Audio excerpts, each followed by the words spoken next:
welcome to Two Steps Ahead Podcast. Two Steps Ahead Podcast, highlighting the stuff we've stepped in so you don't have to. My name is Son Edom, alongside the incredible Hoke, Tara Hoke Shiro. Hi guys, welcome back.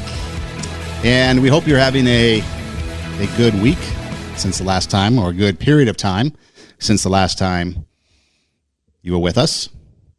And so today we're going to talk about something that we all need a little reminder about. Mm-hmm. And that is, I know we have a holiday that comes once a year where we are thankful, wink, wink, hint, hint, of the things that we have called Thanksgiving. But I think other times of the year, we can be thankful and just kind of recall the things that we are grateful for and kind of realize the stuff that we actually do have compared to even other people around the world or even maybe in our community. And so thankfulness, gratefulness, that is the topic of our conversation today. And so, one of the things that we can really be grateful for nowadays, if we're in I guess depending on wherever you're at, but the weather, it's going to be summer. And so we've got warmer temperatures coming. So if anything, I know people in the Midwest, warmer temperatures. Except that it snowed the other day. I know, that's what I'm saying. It's like late season snow that they had the other day. And meanwhile, here in Los Angeles, we have, melting 80-degree temps, sunshine. We're like the witch in the Wizard of Oz. Melting. But that's not necessarily, we can be grateful for the weather, but that's not necessarily gratitude as a character trait. Of course not. So why don't you let us know or give us an inkling for those that might really not understand what it is that we're going to talk about, an idea of what it is we're going to talk about. And please make it tangential. No, we don't want a tangential. We don't want to go in 10 different directions. We want to go in one direction, which is to say that gratitude as a character trait, and we've talked about this before, but it's appropriate to talk about it when there's so much chaos going on in our society, that gratitude isn't just being thankful for something that's easy or nice, or I've mentioned before that a blue sky day, right? If we go to the beach and it's nice and sunny and the world is, perfect at the moment, we can say, oh, I'm so grateful or I'm so thankful for this. But gratitude as a character trait is the opposite. Character only has value in the opposite situation. And so when it's a time when it looks as if gratitude is inappropriate, that is when gratitude has the most value. So if we can find something. So I've given the example I gave in my the journal that I published, that if, say, for example, one of our family members got a speeding ticket, and I can say, I'm really grateful that that person got pulled over, which seems odd to say, right? Seems backwards. Yeah, because a speeding ticket costs money. The insurance is going to go up, but it's an opportunity for that person to readjust. And it's an opportunity for that person to now have to deal with the fact that they are speeding, because we can deny that we're speeding down the freeway and putting people in jeopardy as long as we're not hurting anybody, right? But as soon as we get a ticket, now the game has changed. We are hurting other people. We are putting other people in jeopardy. And so I'm grateful that person now has an opportunity to think about what it is that they're doing. Now, will they change, immediately? Who knows? It may take 3 tickets for them to get the joke to slow down. But we can be grateful that they're being, checked on it. They're being pulled over and they're not getting away with it. I remember, I think it was college, maybe high school, probably college. Went on a houseboat trip, and we were there for about a week. A bunch of us, it was a church trip.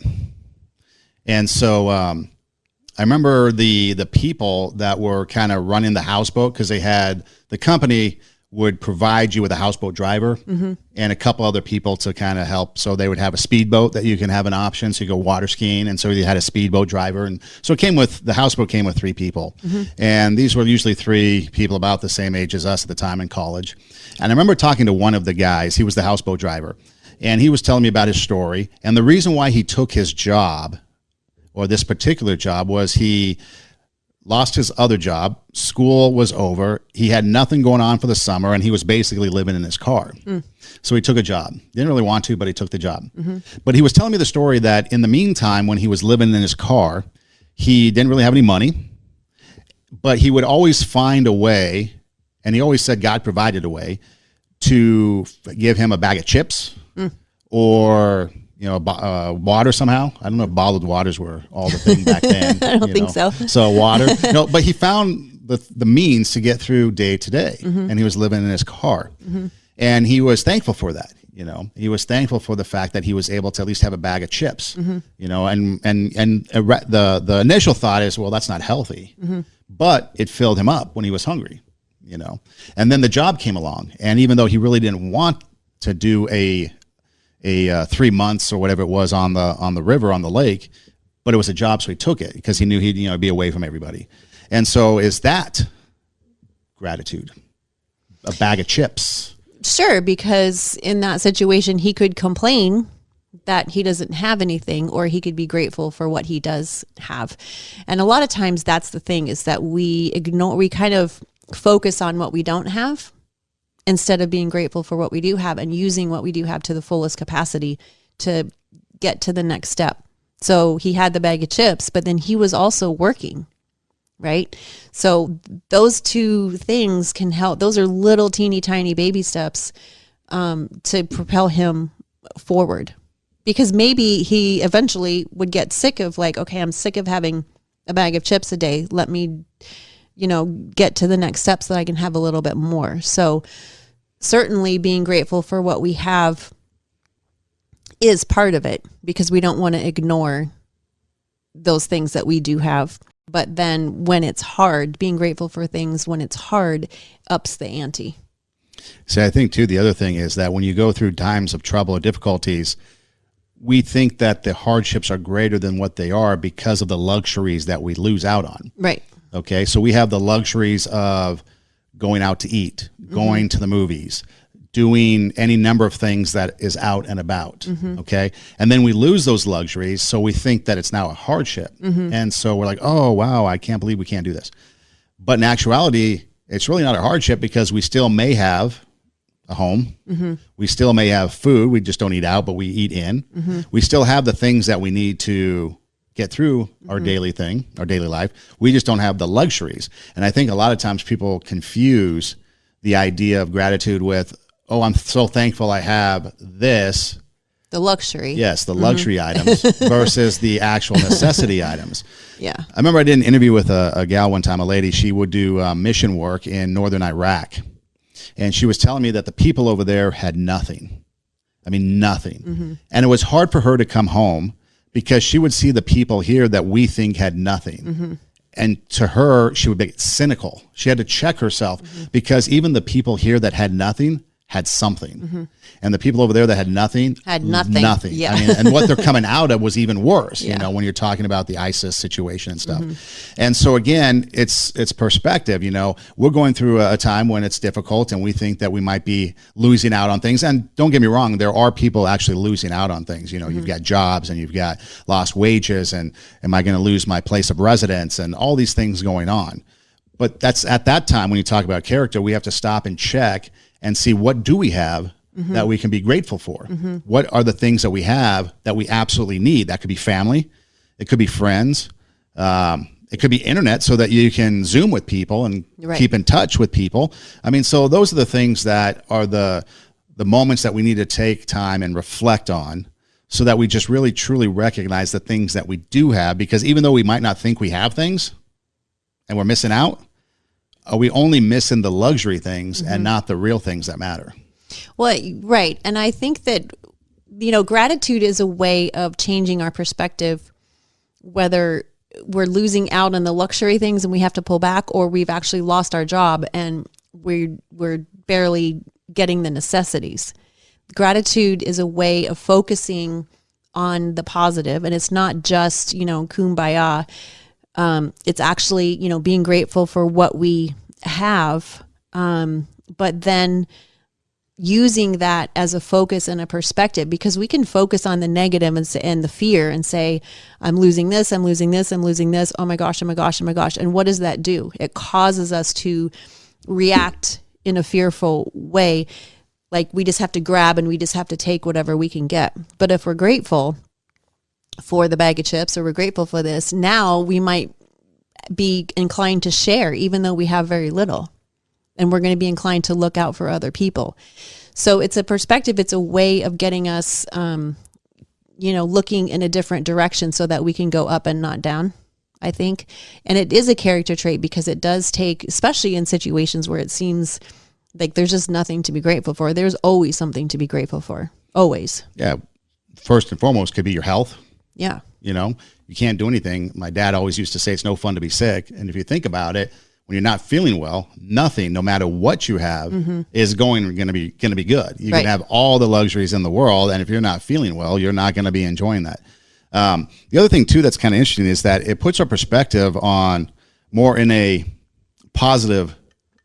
Our perspective becomes positive when we start realizing the things that we do have. Because oftentimes when we start focusing on the negative and the things we don't have, we can become negative, and that negativity can propel us downward so that things continue to progress even worse because our attitude and our actions then go that way. Right. And I'm going to take it a step further. That is exactly correct. And I'm going to say 2 steps further. Yes, I'm going to go 2 steps ahead and say, take a look at our relationships. And so last week we talked about anger and the damage that it causes, in a relationship, but then looking at people and understanding why, look at what's underneath the anger, usually fear, shame, rejection, abandonment.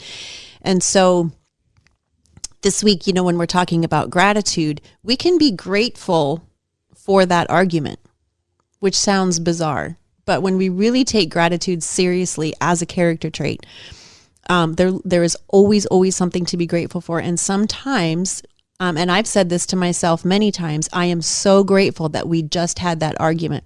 As painful as it was, as ugly as it was, we made forward movement. We made progress.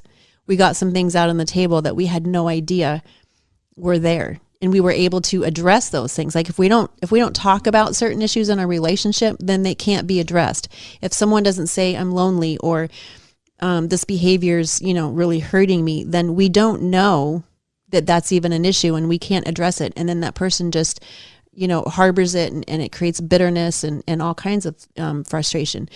And so if we can get to the point where we look at life from a higher perspective, from the 10,000 foot level, and just say, look, this is all about growing. This is all about getting better. Gratitude is one of those things that will take us up the ladder. It will take us up those steps of success in a relationship. And like last weekend, my husband and I were on a hike, and we got into this major argument, and he was laughing. He was telling somebody about it the other day. He's like, yeah, I thought she was going to push me right off the cliff because we were up pretty high, and there's like sheer drops on both sides, but we were yelling up on the, I'm sure the houses around down below are probably like, are those people yelling up there? Like, what the heck? But I'm really grateful, even though it was painful and we were both super angry, and I just wanted to walk the other way and just leave him up there.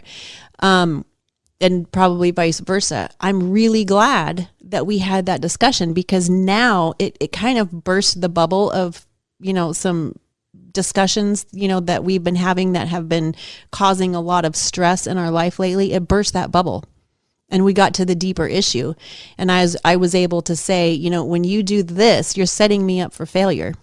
You're being very passive aggressive. You're saying you want this, but then when I say those things, then you want something different. And then it, either way, it kind of makes you mad. And so hearing that, he was like, okay, so now like we just don't, there's like certain topics that we're like, okay, we just can't talk about that for a while. And wow, when we took those off the table and say, we are not going to talk about A, B, and C, peace. We have so much peace. And I'm like, wow, I actually like this person again. So you no longer want to throw them off the mountain? No, I don't, not anymore. Not until maybe next week. But well, I think doing the podcast from the Women's Correctional Institute could be pretty good. Could be pretty fun. Yeah, I'll phone it in. Yes, yep. Now I'm thinking on location. Yeah, take it there. Have a live studio audience and everything. But that's the thing. But it's also interesting because to get to that point of making an argument is kind of interesting, and should you have the conversation before it gets to the point of argument? Well, sometimes like we're just in these cycles with people. Yeah. Right. I mean, we just get in these cycles that it's just the same pattern, the same behavior pattern over and over and over and over and over. And when you talk about certain things, both of us, we just get into that cycle, that spin cycle. And it's like, man, every time we just can't like talk about this without getting into a major argument. And so part of getting out of that for us is just like, okay, we're putting a moratorium on this. We're just not going to talk about this topic anymore. Or at least for, a while, because it's causing us, for me, he was putting me like in a dead end street. Like there's just nowhere. He was setting me up for failure. He was asking for my opinion on something. But then when I gave my opinion, he was getting mad at me because I wasn't agreeing with him. I was going against him. And so I'm like, okay, but you're setting me up for failure. You're in the cul-de-sac going round and round. Yeah. And round and so round. It's like, stop asking me for my opinion. Do not ask me for my opinion on that subject anymore. Like because I'm at a no win. I cannot win in that situation. No matter what I do, if I give it or I don't give it, you're mad at me either way. So stop asking me. We're not going to talk about this topic. And so he's like, yeah, you're right. But then when you set a boundary like that, it takes time. Because he said to me yesterday, okay, I'm just going to vent. I'm not asking for your opinion, but I'm just going to vent. So he started venting about this particular topic. And I was like, Then he got mad at me because I wasn't giving any advice. And I'm like, you just said you wanted to vent. And the other day on the hill, you said, when I give you advice, it makes you mad. So like, you're doing it again. All right. Like, so we have it takes time to set a boundary, but to get back to, I'm grateful. I'm really grateful that we got into that argument on the mountain, that we were both really, mad and frustrated because it burst the bubble and it set the stage to set a boundary and to be like, we can't do this anymore because it's not healthy. So we're going to take a different path, and taking a different path is going to take some practice, but we're finally doing it. So now we can get out of that cycle. So being grateful for things doesn't necessarily mean things that come easy, a gift that comes along. We can be grateful for a bag of chips, when we're down and out. But that upper level character gratitude comes in situations that are really difficult. And it's like, okay, where are the lessons? What can I learn from this? How can I grow from this? What does this mean? What does this mean about, am I being a jerk? Am I being selfish? Am I being arrogant? And I'm really grateful for those illuminations, for those wisdoms, because then it's like, oh, I am being a jerk. I am being selfish. Okay. I'm grateful for that. Well, you find out a little bit more about who you are, I guess, and what's going on. Because when you take a look at the lessons in life as you get older, that's why we're 2 steps ahead. But you take a look at it and you start to realize, I always say hindsight's 20/20, but you do look at some of those lessons and you realize that, okay, I see what happened here. I can see how this developed. Mm-hmm. I can see where this became a source of angst. Mm-hmm. And then we hashed it out, or something else happened. And then things got better, because it's oftentimes in those struggles and those hardships that you do find clarity, if that makes sense, because you're able to work things out. You have to focus on those issues. So for example, in job loss, I've been referred to it a few times where my previous job is no longer there. So I'm looking for the next new thing. And it's difficult this time to find that next new thing because there's just not much out there right now. But for me, it's like you start to think, for 30 seconds, when I was told this was going to happen, I thought for 30 seconds, like, this sucks. And then 30 seconds later, clicked in all the potential opportunities now that I think I could do, that if I can pull them off, would be better. Right. Okay. So I don't say job loss, you're grateful for job loss, but it did provide opportunity for me to do something that I've kind of wanted to do without fully realizing this is what I want to do. Right. And to clarify what you just said, we're not grateful for the event. Like, you're not grateful for the job loss, but we can be grateful we can have gratitude in the event. And I think, and that's the key. It's like, I'm not grateful that we were arguing, but I'm grateful in the argument because it provided a lot of insight and some healing. And so being grateful in the process of the job loss, you're realizing that there are other potentials that may even be better than what you were doing before. And so that's the sign of wisdom and character, is when we can say, okay, wait a second, let me look and see what this, and sometimes it may take a minute or a month to figure out. Like, sometimes we just have to be mad for a while.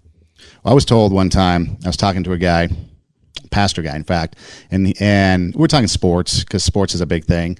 I was in the Midwest. I was working a radio job, and I was the sports director. And so I would get a lot of conversations about sports around town because when people would see you in a small town, they know you. And so sports would be the thing they'd want to talk about. And so we were talking about something, and I think it was like a local team was making a run for the state playoffs and ended up losing in the championship game. And everybody was kind of bummed out, obviously. And then some people were like, "Oh, just suck it up. It's just a game," things like that. It's not worth getting sad over. Don't cry over spilt milk, stuff like that. But this guy was telling us, hey, it's okay to take a moment to grieve that. Okay, it may be because it's not insignificant to you. It might be insignificant to other people, but it's not insignificant to you to suffer the loss of a game. Okay, right. So we have to take a moment. But then he went on to say, but then don't wallow in that, but be grateful that out of all the however many teams in the state, you were the top two and you were the final two. And so you can be grateful in the fact that in loss, you were still able to make it to the championship game. You were still able to play at Memorial Stadium in Lincoln. You were still able to do and experience what it's like to be in a championship game. But it was okay to take a moment and to kind of grieve the prospect or the outcome, the results of loss, but then look at the prospects of this is what you went through. And then they did it again next year. The same team went back to state, lost again. Didn't learn much. Sounds like the Dodgers. Right, exactly. And so, but again, the experience was, hey, we got to do this a second time. Again, grieve the process of the loss because we thought it would be a better opportunity and a better chance at winning. The game was closer. But again, grateful for the fact, and I don't think since then, and it's been a number of years now, it's the only time. And then the third year, we lost in the semifinals. Okay. So 3 years in a row, they had a good run. And so again, I don't think they've had that type of run since. And so for me as a broadcaster, even though I never got to have the experience of calling a championship team, for football in a championship environment, I was grateful for that experience because I was able to follow this team to 2 state championship games. And in fact, one year we were able to be the across the state, the radio broadcast that the State Broadcasting Society, whatever, picked up on. So it provides some opportunities. But anyways, it provided some really cool and unique opportunities for us. And so we're grateful in that. Would we like to have won? Absolutely. But that's the type of thing. But again, the point of this whole thing is that it's okay to grieve those moments because it's real and it's a part of you and it's a loss that you've experienced, whether it's job, whether it's a relationship, whether it's something else. It's okay to grieve in that because it's real to you.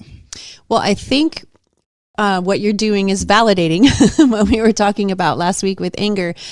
But when you say it's okay to grieve, that's absolutely necessary. We have to validate what we are feeling in any situation. And when we're able to validate what we're feeling, yeah, that was a loss, that sucks, I'm just going to grieve that for a little bit. When we validate that and feel validated for that, then we're much quicker. We come to the gratitude much quicker. Because if people are shaming us and saying, "Oh, don't cry over spilt milk," and why are you, you got all the way here, so what are you, angry about? When we start shaming each other that way, then our feelings are not validated. It makes us angry, and then we kind of sit in that, and until our feelings are validated, so we get stuck in that, and then it hinders us from being grateful. So I think it's really important for ourselves to not dismiss what it is that we're feeling, to go ahead and feel it, but then maybe not necessarily park there. But when we can metabolize trauma quicker, when we can metabolize loss, when we can go through that grief process quicker, we are able to see okay, now what can I find to be grateful for in this? Maybe I'm grateful that we're getting a chance to regroup. I'm getting a chance to practice my skills more, to up my game. There's so many things, but we have to have that initial validation, I think, in any situation, to validate our own feelings, not shame ourselves for feeling the way that we are, and then validate each other. And once we feel safe, yeah, okay, that did suck, that's awful, now we can move on to more positive emotions, healthy emotions that can move us forward. And that is what will move us forward. When we're not validated, we get stuck and then it just goes down the drain. Don't wallow in the mire. Get out of the mire. Don't shit on yourself. Yes, don't shit on yourself. And get out of the mire. The other thing that, because in the radio business, there's a lot of that. There's a lot of things that can go wrong. You can lose your job, which has happened many times. And so maybe I'm immune to it now. And fortunately, though, a lot of it has been, downsizing, economy related. I don't think I've really lost my job because I wasn't good at it. A lot of it has been, loss of the position. So anyways, but I always think back at even the hard times and the down times of those jobs and think, wow, there was a lot of great stuff that came out of it. There was a lot of great opportunities, great shows. I remember one time, there was with the sports station, we did there was a restaurant at the time called French 75. It's no longer around. That's where I can mention it. And it was in July that I came up with this idea that was about the same time as the Tour de France. And so I went to the general manager of the local branch of the local restaurant, said, hey, let's do a Tour de French 75 and we'll do a sports show from these different restaurants. Fun. And so it was fun. It was a lot of work, a lot of stuff, got a lot of blowback from it, but it was a lot of fun. And so even though the job ended and not there anymore, and you're kind of like, oh, that was a bummer, and the whole thing kind of broke up. But you think back at some of those things that you've done, and even when in Iowa, Iowa, it was exciting. It was my first radio job. I had to travel halfway across the country. It didn't end well. That's why you leave most of the time. But again, I was grateful for the people that I met, the people I came across, the experience, being able to work at that radio station and things like that. And so even though it ended bad, the things that went on there and the experience of being someplace else and enjoying that really, I think, helped me in my process of my professional career of going through radio to stop and smell the roses. Because, one of my things has always been, I want to get to the top or get to wherever I'm going quick. And when I was in college, somebody advised me, hey, enjoy the ride because it goes quick. And I'm like, yeah, whatever. I want to get there. Get me on the fast pass, the fast track to wherever that is. And then you find out wherever that is doesn't exist because it keeps moving. It keeps moving. You talk about moving the goalposts. Keeps moving, it keeps moving, it keeps moving. So you got to enjoy the ride. Like I said, life's a journey, not a destination, and you got to enjoy that ride. But along the way, no matter what happens, because there's going to be up, there's going to be down, there's going to be plateaus, there's going to be times. I remember a couple of years ago, I was working with Frank Sontag on his show, and I was thinking, wow, life is pretty good right now. I mean, I was on the plateau like the train across the plains. There's no hills, you're just going. And then the valleys hit, and then the highs, and then the lows. But you can be thankful for all those things that come along because, if anything, we took the ride. And then second of all, maybe we learned something from it. And then if we got through it, we can always go back and tell the story. Right. Like, hey, this is what happened. And then we don't remember the bad as being too much bad, if that makes sense, because we tend to look at the positives of everything. And that's the point where you then start to think about, you know what? I'm glad that happened. I'm glad I went through that. That was an experience that I learned from. And I can be thankful that even though it didn't turn out the way you wanted it to, and relationships are probably the biggest thing. The relationship did not turn out the way I wanted it to, unless you're married and you're stuck with it. Then, maybe something else better came along. Someone else who understood you better came along. Someone else who was more compatible to you came along. Something else came along, but you probably learned and were probably thankful that you were with that person for the time that you were, because in that moment it meant something. And I think the most successful people in society are the ones that can learn the art of moving through life in a way that you learn from the tragedies, you learn from the failures, you grieve the things that are devastating, but then you move forward and you use that as fuel to keep going. And the people that constantly are, getting to the next thing and life is going, well for them, it's not that they don't have anything traumatic or devastating happen to them. It's that they've learned how to use it and learned how to learn from it and grow from it and get wisdom from it. The people who play the victim and wallow in everything that's happened and, poor me and everything is out there. If this person would just do this and that person would just do that, my life would be so much better. We have control over our lives. We have so many choices. And when we step into that power that we have, and we're grateful for the hardships, we're grateful that we have to climb that mountain, we're grateful that we have to overcome this challenge, that's when we really step into our strength as a human being. And that's when we really succeed. And it doesn't matter what the economy is doing. It doesn't matter what the climate's doing. It doesn't matter. We can still move forward. How many people, gosh, have you seen in this, current climate who are being creative anyway, and who are finding outlets for any type of, creativity anyway. Yeah. Like you just keep moving and doing what you can do. You might not be able to do what you were doing, but we're still gonna move forward. And I saw an article on the news last night about things shifting in our economy, that more people are going to start working from home, less people are going to be at the office. Like this might be a regular thing. And then some of the restaurants were saying, oh gosh, we depend on that lunch rush, we depend on that corporate meeting, bringing food for the corporate meeting and whatever. And so now what are we going to do? And I thought, we're going to be fine, because what we're going to do is we're going to rearrange and we're going to adjust. The smart ones will say, okay, more people are working at home. All right, so let's be more in a residential area, or let's figure out how to cater to them when they're working out of their houses anyway.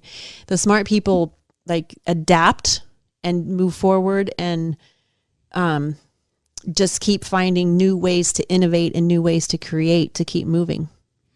Yeah, you mentioned adapting, and you talked about maybe moving into residential areas. It reminded me, I was in New Orleans in the summer 2019, so as of this show last summer, and I was at a jazz club, and it was closing down, and I happened to begin a conversation with a couple of the people that were from the area, and just talking about how life was there in New Orleans, and because you always hear from an outsider what the city's like. Mm-hmm. And so I wanted to hear what it was like from the insider. You have the French Quarter, but then what's life outside the French Quarter? Right. So well, why don't you come along? We'll show you. I'm like, what do you mean? So there was a place where everybody went to eat afterwards, like all the local bars and clubs and musicians that would get together. And if you weren't somebody big, they'd go to a place and eat. And then they go to this after bar that was open till 4 or 5 a.m. But the unique thing about it was in the residential area. And that's where a lot of them live. So it's like their own little community. So they go to the French Quarter work, then they'd come back here. Mm-hmm. But it was interesting because it was all right there. And the way the setup was, and I don't know if it was planned this way from way back when, but that was the uniqueness of it. It was like, here was a place that catered, because by the time, the busboys and the hostesses and the waiters and waitresses at the clubs would get done with work, everything was closed down. Right. So now they have to eat. So where do they go to eat? Mm-hmm. Well, this place specifically stayed open for those people. And you go in there, and it was all the people that had just gotten off work. Then it's like, okay, now what do you go for the after dinner drink? Well, this place was open to cater that. And you walk in there, and the only people in there at the time were these people. So again, we might be used to a certain normal, and that's okay to want to go back to that. But if you're creative enough, there could be a new normal that's not this new normal that we hear about, but it could be a new, unique, and creative way to come up with something if we just use our ingenuity, because it was kind of a cool experience. I was out till 5 a.m., but that was their life, because then they sleep until, 3 or 4, and then they go in. Start all over again. Yeah, start all over. So it's a different lifestyle. Yeah. But it was kind of unique. So there are ways that we can think about if something happens to us, and it's overcoming obstacles. We always talk about that, overcoming the obstacles. How are we going to do that? We have to overcome, whether it's anything. We've talked about overcoming shame in the past, overcoming obstacles, overcoming anything that comes our way. We have to learn to overcome it, or it's going to defeat us. And this might just be one of those ways to overcome whatever it is that is in our way, is become creative, become unique, think outside the box. I always talk about the box, and everybody wants us to live inside this box, but yet there's this whole world outside the box we can live in. Be creative, think outside the box, and you never know what's going to happen. I just think if we can turn the camera around here, people would kind of be probably amazed at what we're able to pull off. But because you were talking earlier about being creative and wanting to continue this, we came up with creative ways to continue and to do what we want to do and to take our passion, make it happen. And so those are even things that we can be grateful for, is the ability to have the creativity, the ingenuity to come up with new things and to be able to, I'm not going to let this get me down. Here's something. There was a gym that wanted to reopen, and they showed the before and after picture. And the gym obviously had been closed for a number of months because of the conditions of the world at the time. But when you saw the before and after pictures, they took a lot of effort to make it so that it would be safe in a healthy environment for people when they reopened. And that was for them their way to understand what the obstacle was and to overcome it, and then to open in a manner that would be safe. And so that's all it takes sometimes. Sometimes we get panicked and we get fearful of what we knew and we're comfortable with. That's no longer there. I have to adapt, but I can't. So now it's panic, it's fear, it's commotion. What am I going to do? When all we have to do is take a moment, pause, and think, okay, this is how now I can adapt to what I have to in this day and age. Yeah, there's a book, a little teeny tiny book called Who Moved My Cheese? Have you heard of that book? It's a business book, and it's very small, very thin. You can read it in an hour. Highly recommend it because it's exactly what we're talking about. And the basic premise of the book is that I think it's been years and years and years since I've read it, but the basic premise is that if you picture a mouse trap, or not mouse trap, but like a mouse run, like a maze. Yeah, like a maze. And the cheese is always in this one corner of the maze, right? So the rat goes to that piece of cheese and life is good and everything is fine and they're fat and full. And one day the cheese is gone and it's in a different place. And so they keep going back to that same corner in the maze, and they're getting more and more stressed, more anxious, more fearful. They're panicking because their food is gone. Where did it go? And so this one mouse or rat decides, well, I'm just going to go look for something different. There's got to be something else out there, or maybe, and so he goes and finds it. He finds the cheese and it's in a different place. And he goes back and he says, hey, you guys, it's in a different place. And they're so, they can't metabolize the fact, they can't understand the fact that the cheese has been moved. And so they keep going back out of fear and out of panic, like they're afraid to do anything else. And so they just keep going on day after day. They go back to that same corner and the cheese isn't there. So we have to be brave enough to go find, who moved the cheese, and we have to be brave enough to go find it. And then there's a whole, not only was the cheese in a different corner of the maze, but it was in a corner that was beautiful and bigger and better. And there was other resources, and there's other, a community of mice or rats. And it was, this amazing thing. So, it's exactly what you're saying. We get so focused on what we've lost and so focused on that. I don't want things to be different. That when we only concentrate on that becomes our perspective, this gloom and doom. And then it feels like other people are in control. The mouse could have easily said, well, someone's controlling me and I think it's a conspiracy and they're taking advantage of me. Or he could just go down a couple more corners and there it is. But until we have this, this idea of gratitude, the gratitude in that scenario would be my four limbs are still working.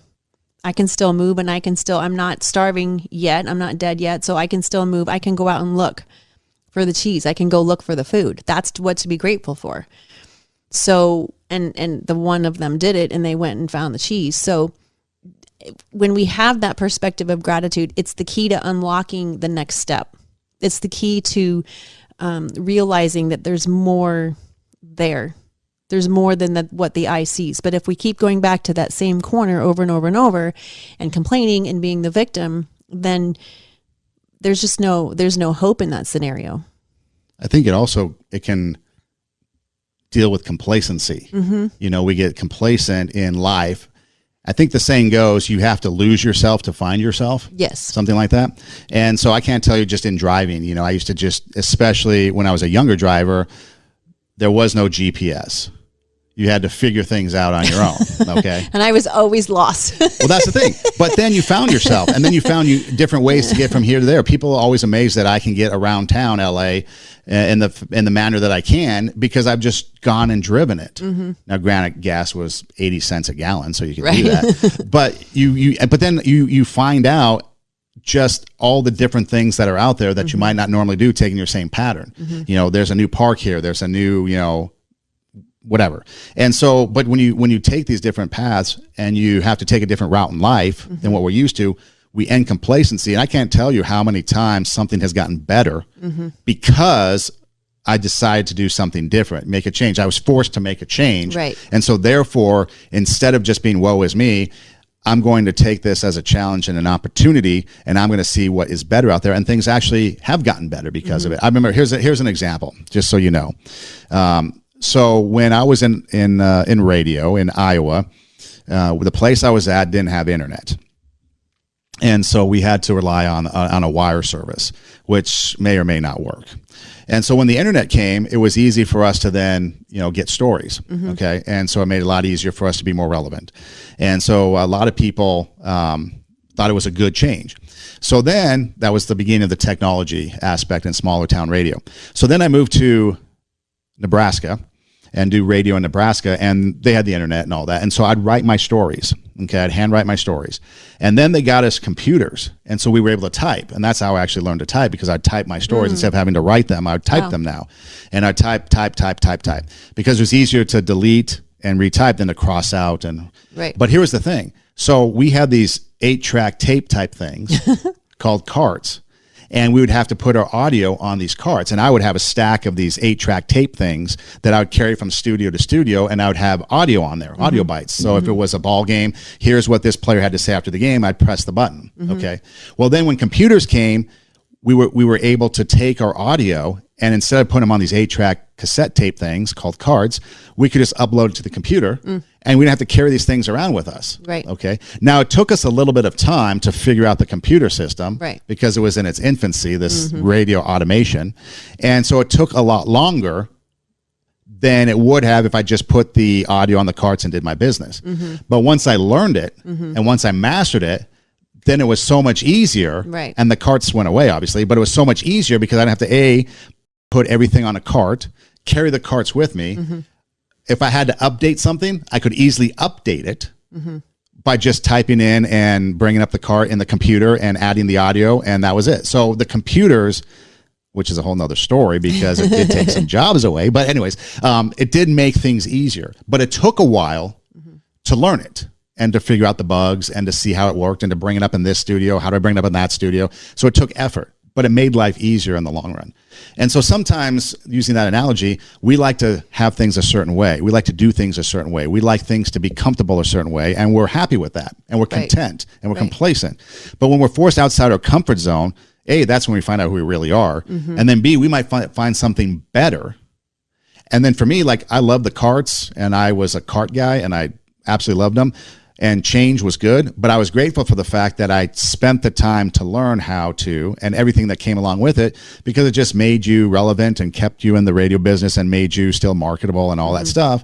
But you had to take the steps along the way. And some people just had a hard time transitioning to the computers, that when they did away with the carts, like they took the machines out and you can no longer use them, they were lost. What were they going to do? Right. They didn't. And then now they had to either get a new job, or we had to train them how to do it, And so adapting is something that we all need to do, but we can be grateful for what we experienced because it gets us to the next place, but we can also find new exhilarating things out of the change that comes with it.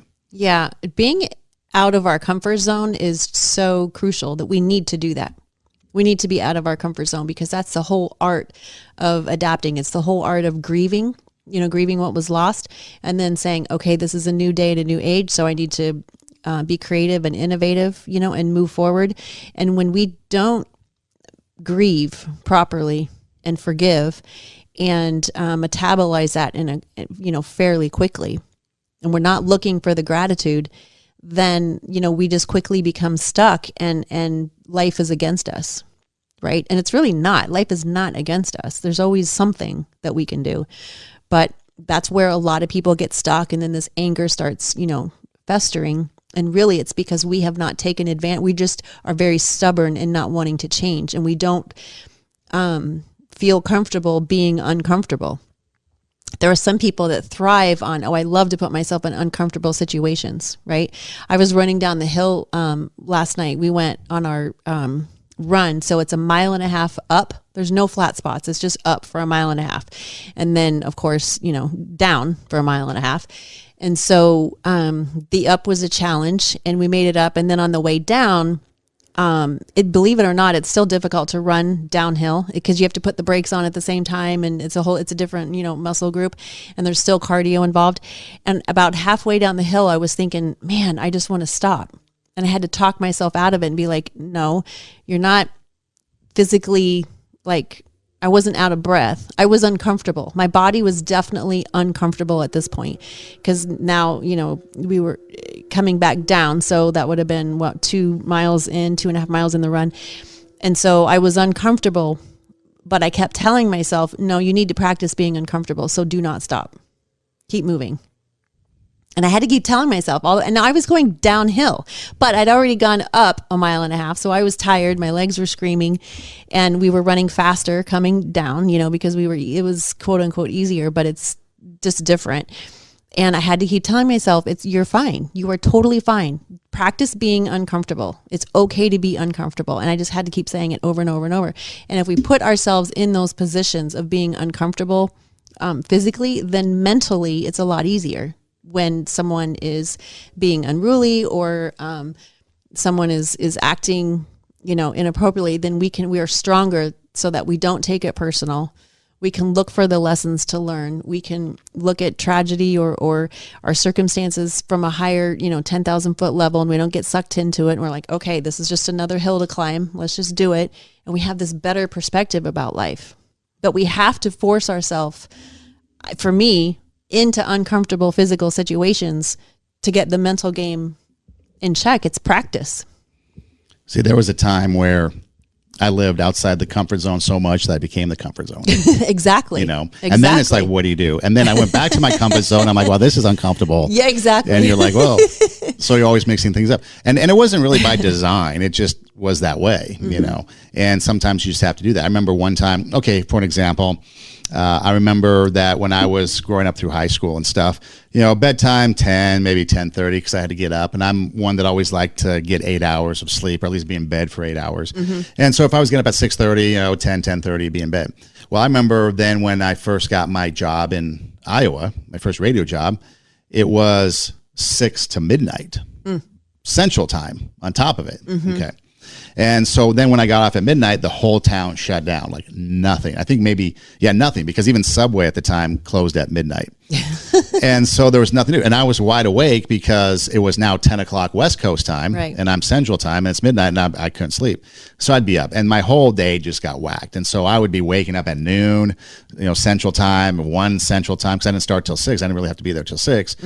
But then I'd go in at 4 because that way I could see people at the station, and I would adapt. But my day became so whacked because I was like sleeping during the day and I was awake at night, and it's 4 a.m. in small cowtown Iowa, and there's nothing to do, and there's barely any television. It's like, and there's nothing to do. What do? And if you go and you drive around town, there's nothing open, so the only thing you do is probably get pulled over by the one cop eating a donut. Right.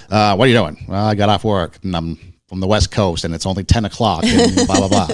But again, so through radio, the uncomfortable, the outside the comfort zone of being in bed at a certain time and this and that. Well, now it's just whatever. It's a complete free for all. And so, but you do that when you push yourself and you're able to do that, you're able to, one, grow yourself and find out exactly who you are and understand that in this situation, how do you react? In this situation, how do you react? And you start to really develop your character is what it becomes. And then on top of it, you start to appreciate some of the things. I look back at some of those times in small town, radio, and it was a lot of fun. There was times where I got to do things there that I couldn't do in corporate radio. And it was a lot more fun doing some of the small town things than it is doing some of the corporate radio. And then there's some trade-offs, Right. But that's the thing. And so you start to appreciate, even though I was in small town, even though it was small radio, even though it was miles and miles from home, and there's a complete adjustment period to my comfort zone and everything, there was still a lot of fun in being able to do some of the things that I was able to do and then stay focused on my goal of wanting to get to where I wanted to get in my career. And I look back at those times and I'm like, wow, that was a lot of fun. The people I met were pretty cool. The experiences were good. And it wasn't how I envisioned me starting my radio career, but it was the start that eventually got me, to where I ended up. Yeah, and I think it's a practice. It's definitely an art to look for those lessons and to look for things to be grateful for.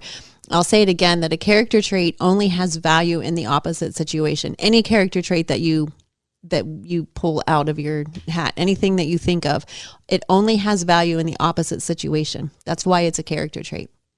So if we can learn in a storm or in the middle of chaos or in the middle of a trauma or tragedy or whatever, if we can learn to be grateful in those opposite situations, that's when it really becomes maturity and wisdom and character. It's easy to be grateful for, a blue sky day with a margarita in your hand. Like you're laying on the beach and what's so easy, like, oh yeah, I'm so grateful. But there's no stress in that. There's nothing, there's no struggle, there's no discomfort in that, right? But if you can take an opposite situation and really look for things to be grateful for, the hard stuff, the weight that you have to lift, that's when life gets better, and that's when we are wise and mature people, and we just move up the ladder in life, and our relationships are better, our work is better, our paychecks are better. Like things are better when we are constantly focused on what can I learn, where can I be grateful, what are the things to be grateful for. Let me focus on those. Let me use those as fuel, as energy, and let me move forward anyway, despite what is going on out here. And the other thing too is that it takes preparation, because I think you have to prepare yourself for some of those things. It takes a conscious effort. I don't think you just can step into a situation and turn it on, if that makes sense. No, it's practice. Yeah, it's practice. Definitely. So even if it's a run, and I'm really uncomfortable right now. Well, am I dying? No. Am I getting ready to pass out? No. Am I whining? Yes. Then suck it up and keep moving. Practice being uncomfortable, like on a daily basis. And then when the stakes are high, then you can say, okay, what are the lessons here? What can I learn? What are the benefits that have come out of this? Yeah, it's a practice. It's a daily practice. Because I think sometimes we're not prepared for those things, and that's when it gets to us. And then the other things, the negative stuff, starts to creep in, and that's how we handle it then on the negative aspect versus being prepared. I've said this time and time again, especially with students and people in radio that I've kind of mentored. If that job, that dream job, came along, would you be prepared to audition for it? So if your dream job came along, would you be prepared to audition for it? When opportunity knocks, it's too late to prepare. Yes. And so that's what we have to do. We have to prepare ourselves for anything. It could be prepare ourselves for times of trials, prepare ourselves for being out of our comfort zone, prepare ourselves for being grateful when things aren't going so well, because it's always easy to be grateful and thankful and to have all these good things and these good feelings and thoughts when things life are going is well. good. Yeah. It's when the troubles, come in, and that's when it really challenges our character, challenges who we are. When we look into the abyss and nothing is staring back, we realize who we are, as the quote from the movie goes. And so again, that just does take some time, to prepare for some of these things, because like we learn in life, in the radio business with the ratings drives revenue. The ratings go up, go down, go up, go down. It's a roller coaster. Life's a roller coaster, and we got to be able to handle the highs. Got to be prepared to handle the lows, because the highs are easier to handle than the lows, and we have to be able to maintain. But in those areas of the flat land where we're maintaining a good life, be prepared and get ready for the obstacles and things that are going to come, because they will come, expected or unexpected, and especially the unexpected. That's when we find out who we are then. And that preparation, it might seem like, well, how do you prepare for that? And what is the preparation for that storm that is coming? If you're not in a storm now in your life, there's one coming, because that's just how life is. So the way to prepare is to have a friend group around you that's really wise, people that can speak into your life and be wise counselors when things are going well, so that when things are not going well, they're already in place. Being in a support group, getting therapy if you need to. I read my Bible every single morning. I'm reading the whole thing in a year. I'm on a plan for that. So there's a lot of things that we can do. We can practice our skill sets anyway, despite, whether or not we have a job. There are lots and lots of things that we can do to practice and put things in place. We're talking about a structure of life, a philosophy in life, a theology. When we put those things in place and then we live them out every day, and it's easier to do it when things are going well. But then when things are not going so well, that structure is already put in place. So we just have to pick up the phone and we already have a relationship with that friend, or we already have been practicing, the skill set while things were down. And so now when things are, back again, we're ready to go, right? We've kept our muscles warm and we're ready to go. So there's a lot of preparation that we can do in those times, but it's not an individual isolated thing. It involves other people. And lots of practices. And the other thing you can do to prepare is to listen to Two Steps Ahead podcast, highlighting the stuff we've stepped in so you don't have to. We may have been there. That's right. You can learn from us. Weekly. And so actually you can find us on Instagram at Two Steps Ahead podcast. You can watch shows on IGTV. You can also find us on YouTube. You can find us on Spotify. You can find us on SoundCloud, and all three of those are linked in the bio. So if you go to Instagram at Two Steps Ahead Podcast, go to the bio, you can find us there. You can go to my Instagram at Edem Rocks, EIDEM ROCKS, and all the information is linked in the bio there. We're also on Google. So if you search on a Google search, Two Steps Ahead Podcast, TWO, Two Steps Ahead Podcast, we pop up. And then if you're an Apple user, Apple Podcast, iHeartMedia, we're there too. Pretty much everywhere. Stitcher, all the places. TuneIn Radio. You can pretty much find us everywhere. And then for you, your Instagram is? My Instagram is at Tara Hoke Shiro, TaraHokeschiro. And we also forgot to mention last week that we are also on TV. So if you live in the Pasadena, California area, if you live in Long Beach, we are on public broadcasting channels. Yeah, if you're in Pasadena, we're on Spectrum Channel 32 and AT&T Uverse Channel 99. So 32 and 99. And then if you're in Long Beach, we're on Spectrum 32 and on Frontier Channel 41. And then we're also coming to a TV set near you. Yes. Because we've got some pretty cool things in the works. And so, we'll keep you up to date on that. But yeah, if you're in Pasadena area, it's Spectrum 32, AT&T Uverse Channel 99. And in the Long Beach area, it's Spectrum 32 and Frontier Channel 41. And we're on Tuesdays in Pasadena at 10 a.m. and 10 p.m. And then we're originally scheduled for Saturdays in Long Beach at 3 p.m. Pacific time. And then at various times throughout the week, they put us on. And so yeah, we're growing, and it's because of you. Yes. I'd like to thank you for listening. Do tell a friend. Yes. And that's all we have. Follow us. Yes, follow us. Check us out every week. I need followers. Yes, follow her and like her stuff on Instagram because she'd appreciate it. She wants to be like me and catch up. So do like her stuff and follow her at Tara Hoke Shiro. Hey, thanks for listening. Do tell a friend. Until next time, you guys have a good one. Thanks, guys. See you next time.